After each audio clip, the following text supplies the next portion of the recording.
This is Optimal Finance Daily, episode 139, Tithing by Steve Pavlina of stevepavlina.com. Get ready to maximize your potential with Optimal Finance Daily, the podcast that brings you the best content in personal finance 5 days a week. Your optimal life awaits. Now here's your host, Dan Warren.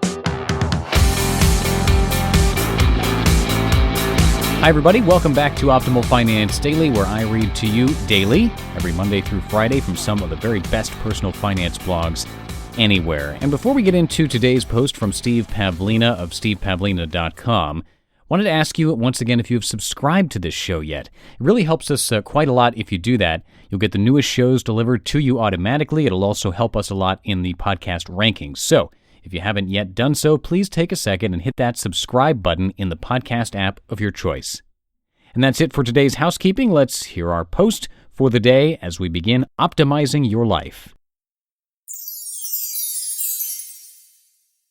Tithing by Steve Pavlina of stevepavlina.com. Tithing is the practice of giving away 10% of your income. Tithe means tenth, usually to a charitable cause. Some people absolutely swear by the practice of tithing and consider it integral to the process of wealth creation. Benefits of tithing include overcoming scarcity thinking. Tithing helps you develop a greater sense of abundance. By giving away 10% of your income, you're programming your subconscious to believe in abundance thinking. This can make you more open and receptive to receiving money.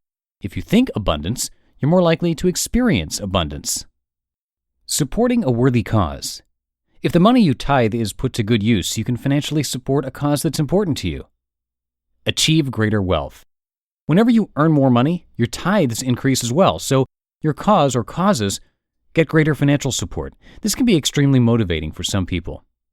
Personally, I think some people get too caught up in the specific practice of tithing and lose sight of its real purpose. Too often I see people feeling guilty about not tithing or not tithing enough, or they develop a love-hate relationship with the practice, feeling compelled to tithe even though they have mixed feelings about it. They feel they should tithe, but they don't completely want to tithe. It's perfectly okay not to tithe. If you don't feel a desire to tithe, don't beat yourself up about it.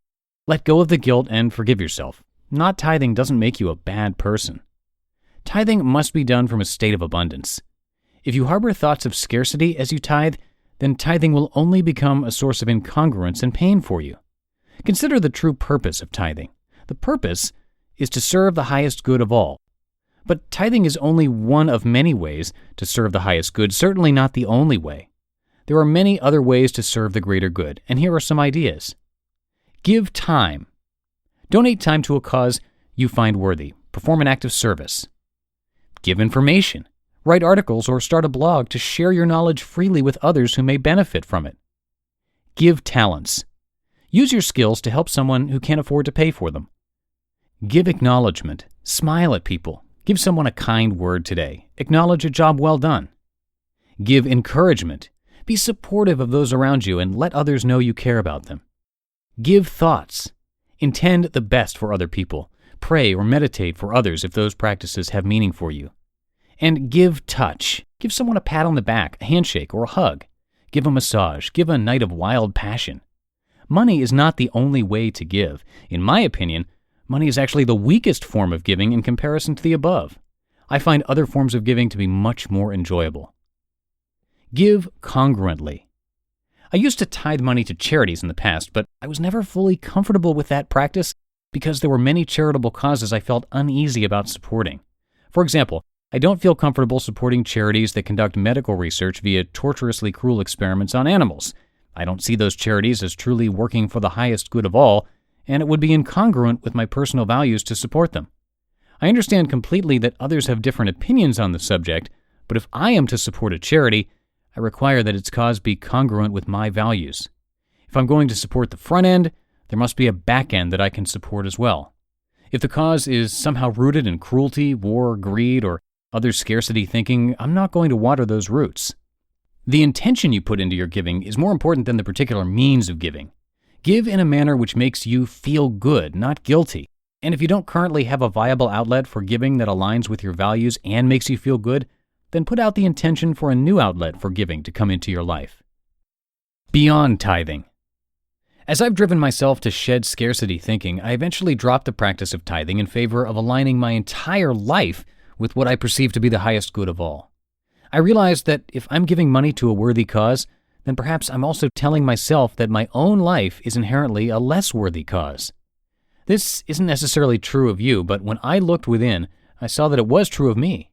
I felt better about the 10% I was giving away than the 90% I was using myself, and I knew I could do better than that. Instead of tithing to better causes, I wanted my life to become a tithe-worthy cause of its own. It saddened me to feel that only 10% of my money was serving the greater good. Sure, it's better than 0%, but why not 20% or 50% or even 100%?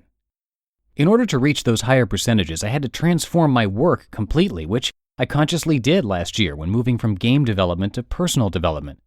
In this capacity, I feel I'm able to serve the greater good more directly and purposefully. Achieving balance. One of my challenges has been to develop a balance between giving and receiving. Over the past year, I've pushed very hard on the giving side while denying myself much receiving. While I've worked very hard this year, writing more than 200 original articles and building web traffic from 0 to 1 million page views per month, I also made the least amount of money this year than I have in the past 5 years, at least so far.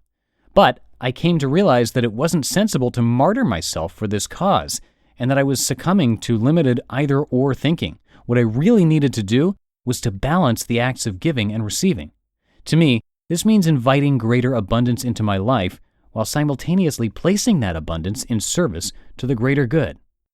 I used to think that optimizing giving would automatically force receiving to be suboptimal and vice versa. I've since learned that was a false assumption. Both optima actually share the same location. To think there's a conflict between them is to create that conflict. I no longer think in terms of giving versus receiving. They've become the same thing for me. There is a place where giving is painless and receiving is selfless. Find that place in your own life and move towards it. As you do this, your scarcity thinking will dissolve and a mindset of abundance will flow through your reality. You just listened to the post titled Tithing by Steve Pavlina of stevepavlina.com. And just a quick reminder to subscribe to this podcast. As I mentioned at the top of the show, that's if you haven't done so already. You can subscribe in iTunes, in Google Play Music, Stitcher, iHeartRadio, or pretty much anywhere else that podcasts are played, and it's a great way to show some support. Well, that is 139 episodes in the books of Optimal Finance Daily, and I'll be back tomorrow with a post from Leo Babauta of Zen Habits, so I will see you there for our Friday show where your optimal life awaits. Hello, Life Optimizer.